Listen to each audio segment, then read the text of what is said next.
Hello everyone, welcome to this tutorial for my delicate and meditative arrangement of the worship song Give Me Jesus. In this tutorial I'm going to go over any potential trouble spots and offer up some insight into my thinking as the arranger. So I remember when this song came out, written by Fernando Ortega. I think it was 2001, and I remember it being played on the radio. I think that's where I heard it first, and I instantly loved it. It was so beautiful, it was so compelling. I immediately learned the song. I don't remember if I bought I think I bought arrangements of it because I know through the years I've written many of my own arrangements for it. I performed it at my church. I led others to sing it in church when I became a music director myself. And it's always kind of been in my repertoire. It's always been one of my favorites. Never gotten old to me. And I think the reason is just the simple kind of folky melody that's so beautiful, so singable, so natural, and then the chorus, just the way it has those leaps in it, it's just so evocative and so beautiful. And then the lyrics, and I'll never tire of drawing attention to the fact that most often it's the simplest lyrics that are the most profound because they just get out of the way. You know, there's certainly a place for dense lyrics, but the simple ones just get out of the way of being like too much content and therefore only applying to certain circumstances. And there's a kind of universality to simple text that it applies, and it's appropriate for like almost any situation at any time. And so I have always loved this song. And so when I went to arrange it for you all, I wanted to give it the kind of treatment it deserved.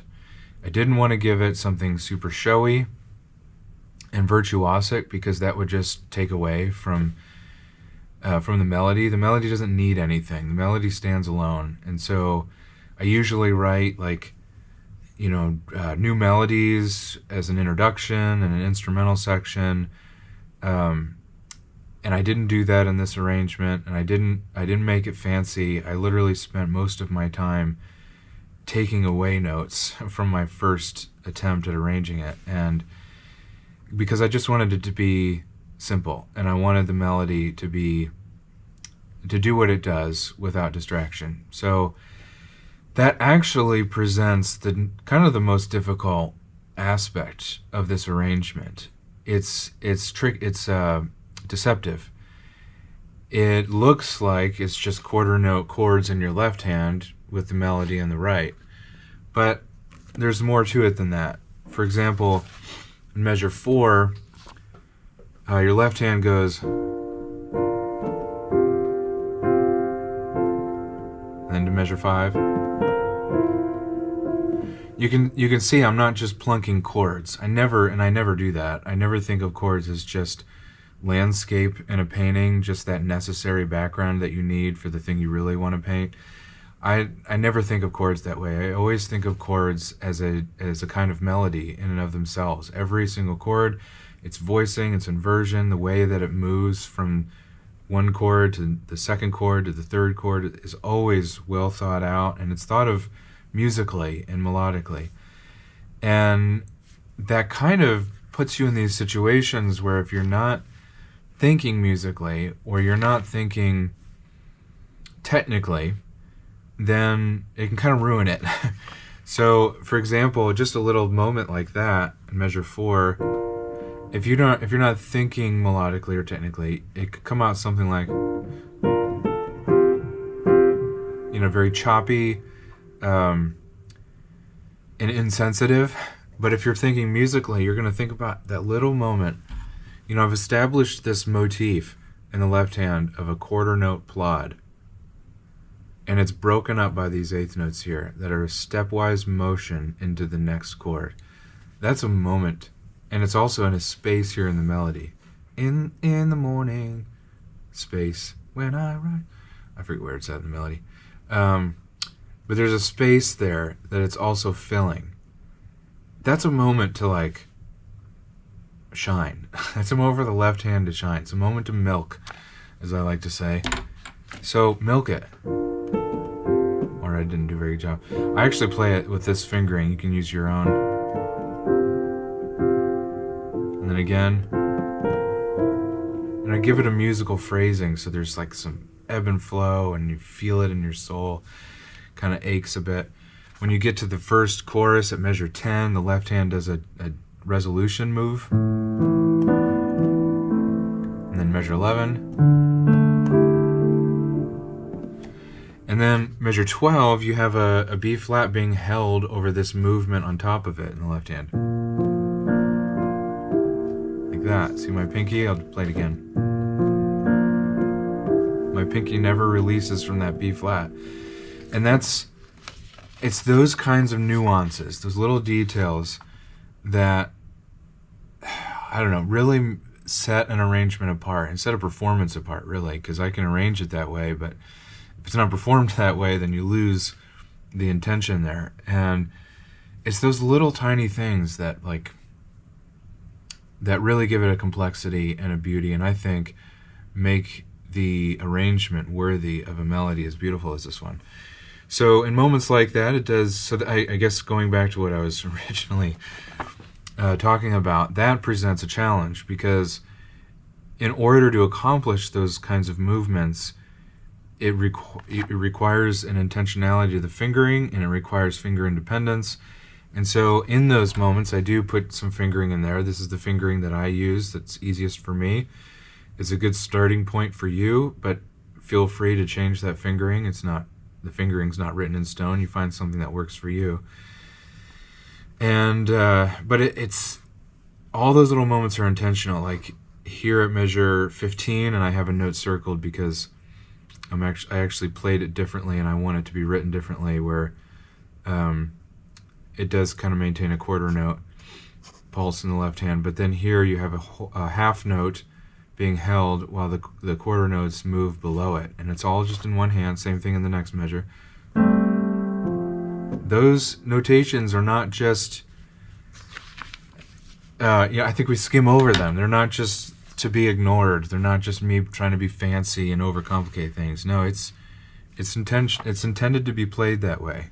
You hold the notes that are written as a half note, and you move the notes that are written as quarter notes. And it's just those little details that set it apart and make it deceptively tricky.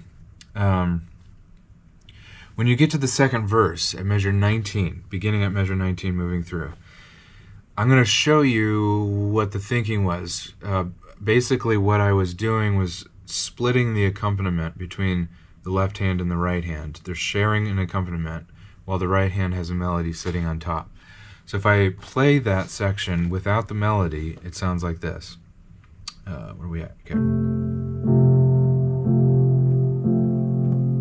There's nothing in the next measure, measure 21.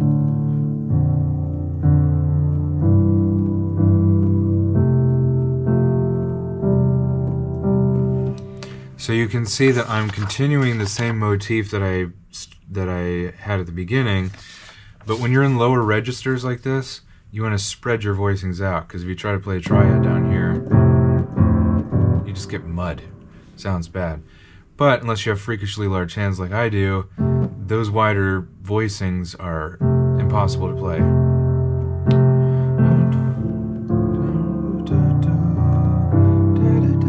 So I split up into the right and left hand. So you have that going. Measure 21. And it works because the melody never drifts too far from the parts of those chords that your right hand's playing. So you get a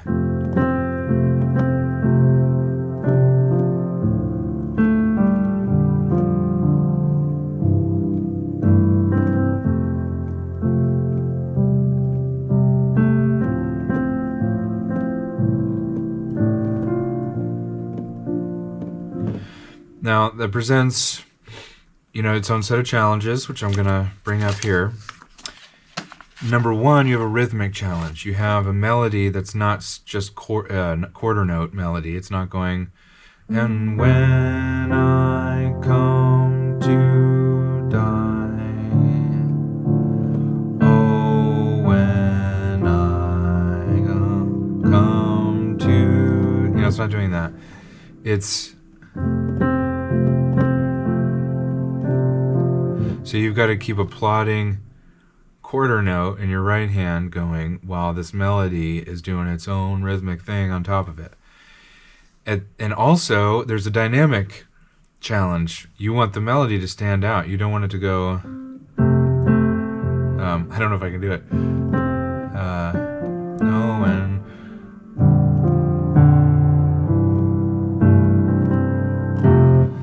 I mean, it's really hard to do. I'm so used to bringing out the top note. But you don't want that melody to get lost in the accompaniment, especially because it's so low. Everything in this part is so low. It's easy for things to get muddy and lost. So you got those two challenges. And honestly, my suggestion, if that is tricky for you, is to take your right hand by itself and go slow. If you watch my tutorials, I constantly say that. Take it slow.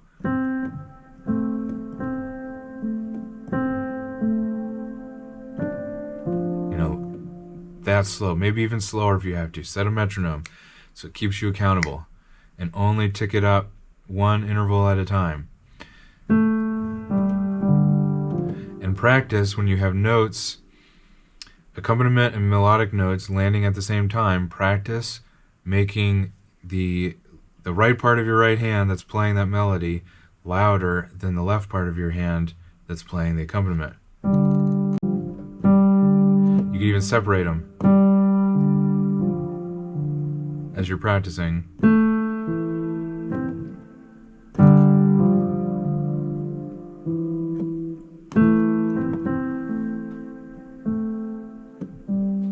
And then you add your left hand, and then you slowly speed it up, and you'll get there.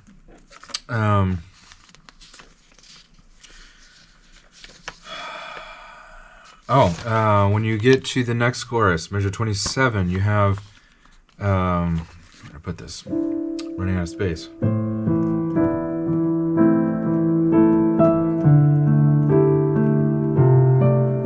Like that. You have, again, a case where there's melody and some accompaniment in your right hand at the same time.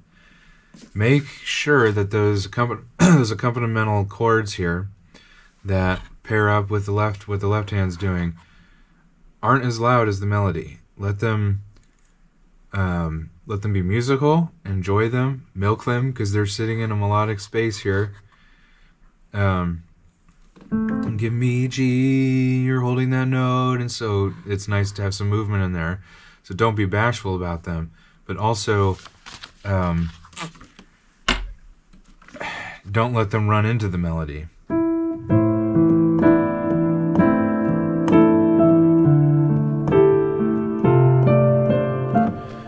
That I'm exaggerating, but you get the idea. Okay, moving on, you get to the next verse, and we have, I realized I forgot to put slurs in here. Make a note for myself. You have a 16th note movement in the right hand, which, looks really fancy. It's really easy.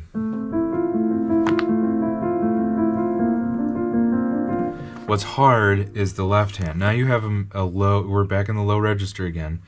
You have a melody down low and a bass note. So now your left hand's doing what the right hand used to be doing, where it's providing both harmonic and melodic information.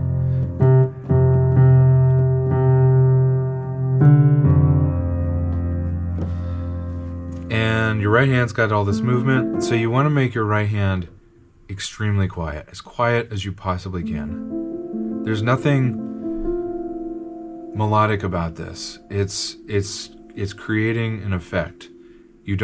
Not every note in those 16th note patterns needs to be heard distinctively. Just let it create a wash.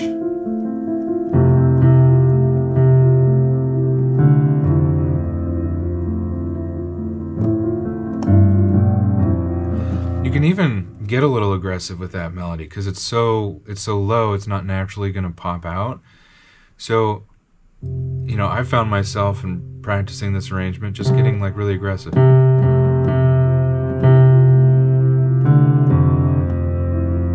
Again, I'm exaggerating, But if your right hand, if this little accompaniment pattern is very gentle and soft, it's going to communicate the softness that you want.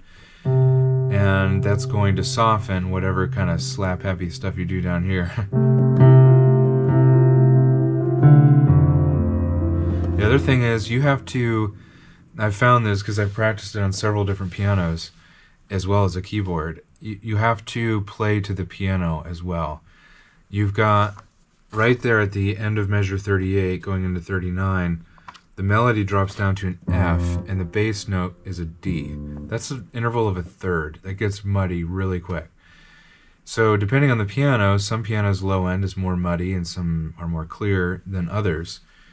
And like honestly on the keyboard here, it's really muddy. So I make that D just really gentle. It's almost just like kind of implied. It's so light, it's just kind of implied. Because here I'll show you. If I play it loud,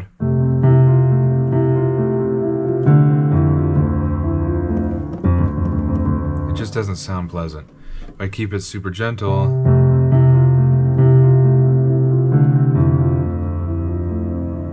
it's in there, but it's not contributing to an ugliness down there. But then I have practices on pianos where I can play it equally loud, and it's nice. It cuts through and doesn't sound ugly. You want to work on your fingering. You know, we pianists aren't used to having a melody in the left hand, certainly a melody with a bass note that has to weave its way in between the syncopation of a melody. So it can be kind of tricky too. And my suggestion, slow it down, take one hand at a time, add the two hands, gradually speed it up, only as you can play it comfortably. I think that's it. The rest of the song, the suggestions, the challenges and the suggestions for overcoming those are the same throughout the rest of the song.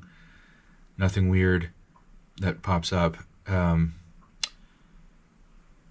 So I hope you enjoy this arrangement. I hope that my mission to make it a compelling arrangement that lets the melody stand on its own and do what it does better than any accompaniment could do. I hope that mission was accomplished. I hope this arrangement helps you worship and helps those who hear you play it worship, and that it's meaningful for you for years to come. So thank you for watching, and I will see you in the next tutorial.